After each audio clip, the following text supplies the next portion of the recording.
Say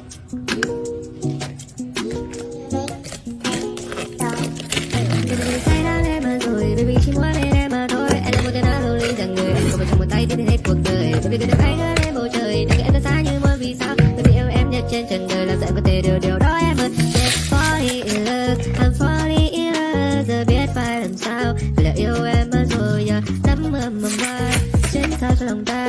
Có đâu nào ai sẽ có em trong vòng tay, và em có nghe những bản tình ca anh viết ra. Chờ đợi mãi một người và một tình yêu thiết tha. Tình yêu ấy anh luôn giữ mãi sau đi. Chỉ mình em thôi thì là quá yêu em mà rồi. Hoa đã đang rụng ràng, một tình yêu ngày càng đắm say như là chúa mật. Cứ để em yên anh ngất ngây, don't go far away. Nắm lấy đôi bàn tay, ta cùng nhau tung tăng và bay khắp chốn nơi nào. Baby cứ đừng say đắm em mà rồi, baby anh chỉ muốn bên em mà thôi. Summer after high school when we first met, we make out in your Mustang to Radiohead.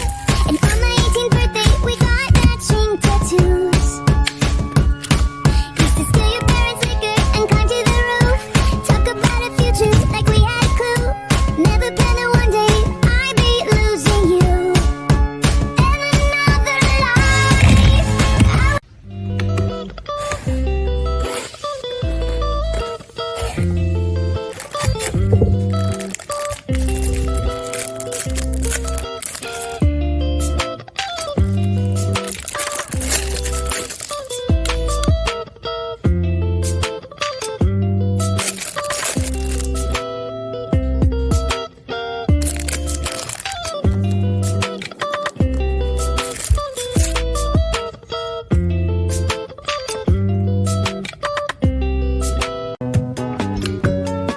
My sweetheart, where are you? I need someone to spend time with, to give and share all my love. Packing bags,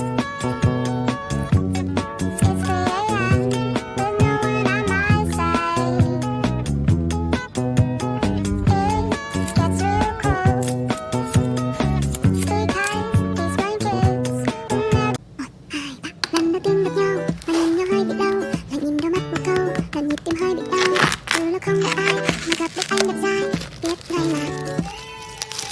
Thật không biết từ đâu, hai cuộc năm trăm gặp nhau. Gặp điều gì rất thật sâu, buộc chặt hai ta vào nhau. Chỉ cần hơi nói một câu, vậy là xong luôn oh no, em chót yêu rồi.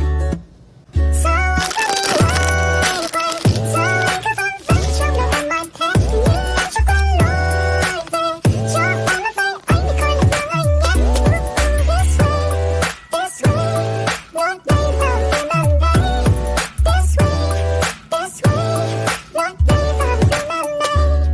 Trời xinh vót, trời xinh cỏ, em là con rốt, anh là con thỏ. Vài hương màu xanh, hoa hồng màu đỏ, ai sẽ 어두운 밤 조명 하나 없이 익숙해지면 안 되는데 그게 더 익숙해.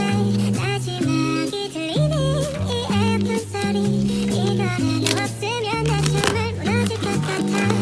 함께 웃겨 함께 울고 이 단순한 감정들이 내겐 전부였나 봐.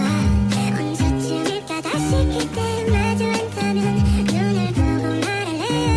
보고 싶었어요. Yêu buồn nhất về đêm là ngày anh không có em. Ngọt ngào đến mấy cũng sẽ tàn thôi, vì chẳng ai để mãi yêu mãi một người. Tình đẹp khi dở dang một thời mà tổn thương suốt đời. Anh viết lên câu chuyện về ngày không có em. Cả thế giới như đang ngủ yên, chẳng thể nói nên lời, dù nhớ nhưng cũng đành thôi. Một người nào khác cho anh thêm đậm sâu, và còn một người nào khác cho anh thêm bền lâu.